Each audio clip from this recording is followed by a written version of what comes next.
And I hope आप सभी को बहुत पसंद आए। हम भी बोल दो, आपका नाम क्या है? कृष्णा।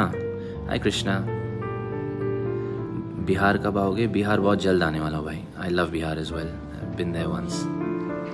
दोस्तों, टाइगर श्रॉफ और अक्षय कुमार मिलकर के खेसारी लाल यादव की संघर्ष 2 मूवी की प्रमोशन कर रहे हैं। आप देखना जरूर। देखो, कुछ ऐसा बोला अक्षय कुमार ने जिसे सुनकर आपकी रूंगटे खड़े हो जाएंगे। पैसे कमाना बहुत जरूरी होता है भैया। हम सबका मकसद एक ही होना चाहिए कि जो 132 करोड़ जो लोग हैं हमारे हिंदुस्तान के, इंडिया के जो लोग हैं, इनको सबको फिट। दोस्तों, बात करूं इस मूवी के बारे में, संघर्ष 2 की बजट कितनी की है? 200 करोड़ लगभग। काफ़ी वायरल हो रही है सोशल मीडिया पे।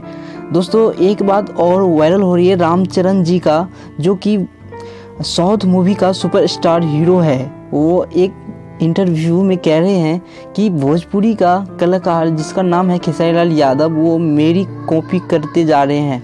दोस्तों, इस मूवी को लेकर के भोजपुरी इंडस्ट्री के काफ़ी सारे फैन पूरे उत्साहित में हैं कि कब आ रही है मूवी।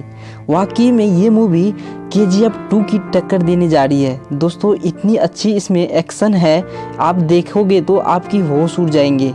दोस्तों, अगर आप भी खेसारी लाल यादव को सुपर हीरो दिल से मानते हो तो इस वीडियो को लाइक एंड सब्सक्राइब जरूर कर लेना। साथ ही दोस्तों, कमेंट में अपनी राय जरूर बताना है खेसारी लाल यादव के ये मूवी संघर्ष 2 कैसी लगी आपको।